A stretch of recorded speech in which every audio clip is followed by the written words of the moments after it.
खौफनाक तस्वीरें इस बैटल ग्राउंड से सामने आ रही है। उसमें तमाम तरह की अटकलें भी हैं। इस बीच इजराइल और ईरान के बीच जो जंग छिड़ी है आज 6वें दिन में प्रवेश कर रही है। इजराइल लगातार ईरान और लेबनान पर अटैक्स कर रहा है। कभी समंदर में ईरान को गहरा जख्म देता है तो कभी हवा में ही मार करता है। फाइटर प्लेन का धुआं उड़ाकर दहशत बढ़ाता है। तो वहीं ईरान भी पलटवार लगातार कर रहा। साथ ही साथ ईरान ने अपने नए खलीफा के चुनाव की तैयारियों को तेज किया है। लेकिन मोसाद की नजर ईरान के नेताओं पर अब भी टिकी हुई है।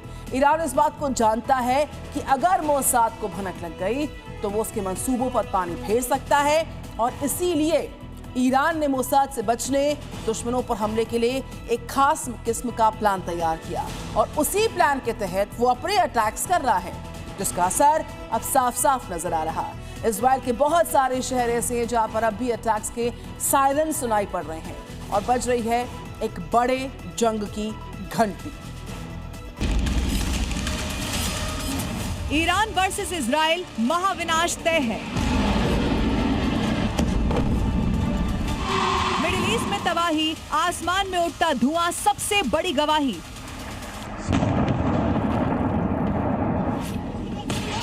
खाड़ी में भड़की जंग अब सिर्फ जंग नहीं रही बल्कि महाविनाश की तरफ बढ़ती जा रही है।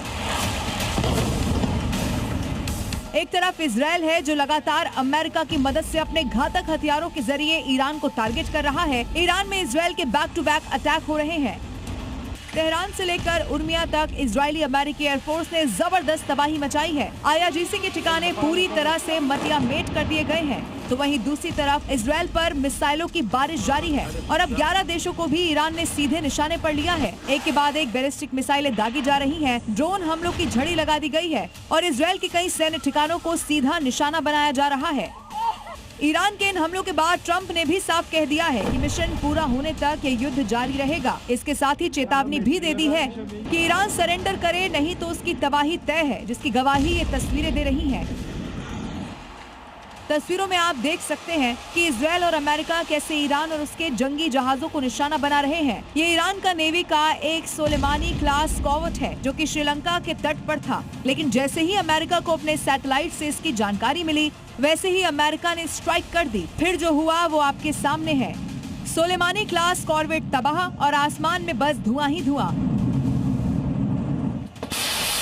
शाहिद सैयद शिराजी वही जहाज है जिसे कुछ ही दिन पहले ईरानी सेना ने अत्याधुनिक विमान रोधी मिसाइल दागा था। नरल Dan can, joint chiefs of staff के चेयरमैन ने दावा किया है कि हम ईरानी नेवी को खत्म कर रहे हैं। सिर्फ सेंटकॉम में नहीं बल्कि दुनिया भर में उसकी क्षमता और काबिलियत को कम कर रहे हैं। इजराइल और अमेरिका जमीन से लेकर आसमान तक हर जगह ईरान पर कहर बनकर टूट रहे हैं। आज ईरान को एक के बाद एक ऐसे जख्म मिले हैं जिससे उसे भारी नुकसान हुआ है। आज इजराइल ने अपने F-35 से ईरानी वायुसेना के याक 130 लड़ाकू विमान को मार गिराया है। F-35 अदील लड़ाकू विमान द्वारा मानव युक्त लड़ाकू विमान को मार गिराने का इतिहास का पहला मामला है। अमेरिकन डिफेंस और एरोस्पेस बनाने वाली कंपनी लॉकहीड मार्टिन का F-35 दुनिया के सबसे एडवांस फाइटर जेट में गिना जाता है। इजराइल लंबे समय से इसका इस्तेमाल कर रहा है। वहीं रूस से ईरान को मिले YAK-130 एक सबसोनिक 2 सीट वाला एडवांस जेट ट्रेनर और हल्का कॉम्बैक्ट एयरक्राफ्ट है जिसे असल में याकोवलेव और एरमेची ने बनाया था। पिछले 5 दिनों की जंग में ईरान ने गजब का पलटवार किया है। अमेरिकी दावे के मुताबिक 28 फरवरी को 40 टॉप लीडर्स के मारे जाने के बावजूद ईरानी सेना कमांड में कोई खास फर्क नहीं दिखाई दिया, बल्कि वो हमले के साथ साथ अपने नए नेता को चुनने का प्रोसेस शुरू कर चुका है। सवाल है कि क्या अमेरिका के खिलाफ ईरान का धुआंधार पलटवार ऑटो मोड में हो रहा है? क्या इसकी कमांड देने वाला कोई नहीं बचा? ये सवाल इसीलिए क्योंकि अमेरिका ने दावा किया था कि 28 फरवरी में उसने ईरान के पूरी टॉप लीडरशिप को खत्म कर दिया। इसमें अयतुल्ला खामेनेई के बेटे मोज्तबा खामेनेई भी शामिल थे। लेकिन खबर यह है कि मोज्तबा की मौत का ऐलान अमेरिकी इजरायली मीडिया का प्रोपेगेंडा था, एक साइकोलॉजिकल वॉर टैक्टिक्स। खामेनेई को इजरायल ने मरवाया, ये अब तक की न्यूज इनपुट से तय है। इस खबर के बाद ईरान की सेना के सीधे टारगेट पर है बेंजामिन नेतन्याहू। तो अब उसी नेतन्याहू के पिता की हत्या के बदले की रणनीति मुश्तबा खामेनेई तय करेंगे।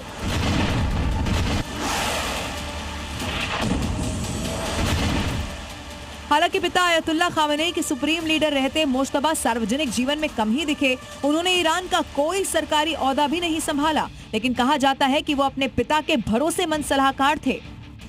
पर्दे के पीछे रहकर कई बड़े फैसलों में भूमिका निभाते थे। माना जा रहा था कि आयतुल्लाह खामेनेई की मौत के बाद उनके बेटे मुश्तबा खामेनेई ईरान के नए सुप्रीम लीडर बनेंगे, जिसकी चर्चा भी दुनिया भर में होने लगी थी। और जैसे ही इजराइल को इसकी खबर लगी, वैसे ही इजराइल के रक्षा मंत्री ने एक ऐसा बयान दिया जिसके बाद तो सारा गेम ही पलट गया। इजराइल के रक्षा मंत्री ने कहा कि जो खामेनेई का उत्तराधिकारी होगा उसे भी खत्म करेंगे। इससे कोई फर्क नहीं पड़ता कि उसका नाम क्या है या वो कहां पर छिपा हुआ है। इजराइल ने इसका ट्रेलर कल ही दिखा दिया था। ईरान के कोम में कल असेंबली ऑफ एक्सपर्ट्स की मीटिंग हो रही थी, तभी इजराइल ने उसी बिल्डिंग को निशाना बनाकर हमला कर दिया जिसमें ईरान को भारी नुकसान पहुंचा। शायद इजराइल के इसी अग्रेशन के बाद ही ईरान ने खंडन किया है कि मुश्तबा खामेनेई को उनका उत्तराधिकारी नहीं बनाया जा रहा। हालांकि अपने जिंदा रहते खामेनेई ने कभी अपने बेटे को उत्तराधिकारी के तौर पर प्रस्तुत नहीं किया, क्योंकि ईरान में 1979 की इस्लामिक क्रांति के बाद से ही एक अघोषित कानून है, कोई भी सुप्रीम लीडर अपने वंशज को अपना उत्तराधिकारी नहीं चुनेगा। शायद ये भी एक वजह हो जिसकी वजह से मुश्तबा खामेनेई को नया खलीफा नहीं बनाया जा रहा। ईरान ने भी अमेरिका और इजराइल पर हमला करने के लिए खास प्लान बना लिया है। उसकी रणनीति बिल्कुल साफ है, पहले दुश्मन को अंधा करना, फिर उसकी रक्षा प्रणाली को कमजोर करना और उसके बाद उसे बड़े हमले करके डरा देना। इन 3 चरणों वाली योजना को ब्लाइंड, डिप्लीट और ओवरवेल्म कहा जाता है। ईरान की इस वक्त रणनीति ये है कि कैसे वो अपने सस्ते हथियारों से मजबूत अमेरिकी डिफेंस को तबाह करके रख दे। ईरान की वॉर स्ट्रेटजी 3 फेजेस में है। पहले ब्लाइंड, सस्ते स्वॉर्म ड्रोन और मिसाइलों से अमेरिका इजराइल के रडार और कमांड सेंटर को नष्ट करना। दूसरा प्लान है डिप्लीट, यानी कम लागत वाले हथियारों से दुश्मन के महंगे इंटरसेप्टर खत्म करवाना। तीसरा और सबसे खतरनाक प्लान है ओवरवेल्म, यानी कि कमजोर डिफेंस पर हाइपरसोनिक और बैलिस्टिक मिसाइलों से बड़े हमला करना। पहली रणनीति दुश्मन की आंखें यानी रडार, सेंसर और कमांड सेंटर को नष्ट करना है। ईरान सस्ते स्वॉर्म ड्रोन और मिसाइलों से अमेरिका के इंटीग्रेटेड सेंसर नेटवर्क, रडार और कमांड एंड कंट्रोल नोड्स पर हमला करता है। ये सस्ते ड्रोन और मिसाइलें रडार को टारगेट करके दुश्मन की नजर बंद कर देते हैं। इससे अमेरिका और उसके सहयोगी देशों को आने वाले हमलों का पता देर से चलता है। ईरान का मकसद है कि दुश्मन की हवाई रक्षा कमजोर हो जाए। दूसरा चरण है दुश्मन की हवाई रक्षा को थका देना, उनके इंटरसेप्टर मिसाइलों को खत्म करना। ईरान सस्ते हथियार जैसे $20,000 के ड्रोन और छोटी मिसाइलें बड़े पैमाने पर भेजता है। ये हथियार बहुत सस्ते हैं, लेकिन अमेरिका के पास महंगे इंटरसेप्टर जैसे पैट्रियट या थार्ड मिसाइल है, जो कि $1 मिलियन से $10 मिलियन तक की होती है। तीसरा और आखिरी चरण है ओवरवेल, यानी दुश्मन को पूरी तरह से घेर लेना। जब दुश्मन की रक्षा कमजोर हो जाती है, इंटरसेप्टर खत्म हो जाते हैं, तो ईरान अपने बड़े और खतरनाक हथियार जैसे हाइपरसोनिक मिसाइलें, बैलिस्टिक मिसाइलें और हेल्ड बैक सिस्टम लॉन्च करता है। ये मिसाइलें बहुत तेज और सटीक होती हैं, जो कमजोर डिफेंस को आसानी से तोड़ सकती हैं।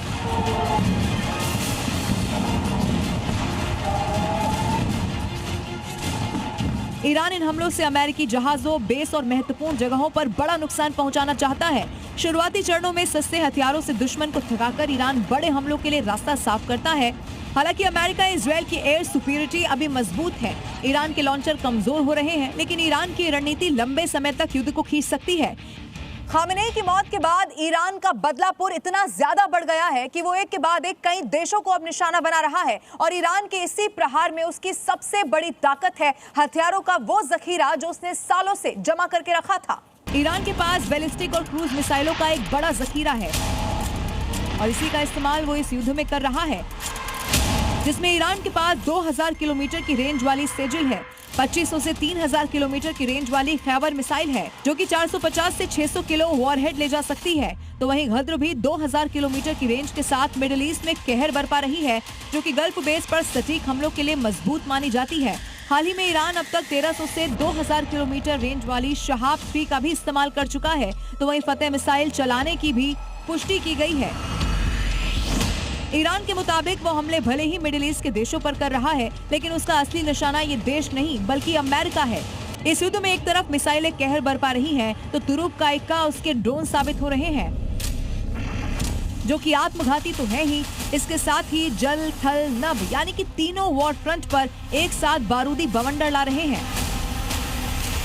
IRGC के दावे के मुताबिक ईरान के बारूदी जखीरे में करीब 80,000 से ज्यादा ड्रोन्स हैं, जिनमें सर्विलांस के साथ साथ अटैक ड्रोन्स भी शामिल हैं, जिसमें कामिकाजी ड्रोन शाहिद 131 की जो करीब 900 किलोमीटर की रेंज में तबाही मचा सकता है। वहीं शाहिद 131 का एडवांस वर्जन है शाहिद 136, जिसे दुनिया का सबसे खतरनाक हमलावर ड्रोन माना जाता है। शाहिद 136 आत्मघाती ड्रोन करीब 2000 किलोमीटर की रेंज में बारूदी जलजला ला सकता है। इसके अलावा ईरान के जंगी खाने में मुहाजिर 6 ड्रोन भी शामिल है, जिसकी रेंज करीब 500 किलोमीटर है। इस ड्रोन को IRGC सर्विलांस के लिए भी इस्तेमाल करती है, क्योंकि इस ड्रोन में हाई रेजोल्यूशन कैमरा, सेंसर और गाइडेंस सिस्टम लगा होता है। ईरान की युद्ध नीति और इजराइल अमेरिका की तकनीक को देखते हुए इतना तो साफ है कि ये युद्ध अभी थमने वाला नहीं है, बल्कि मिडिल ईस्ट में अभी और तबाही मचने वाली है।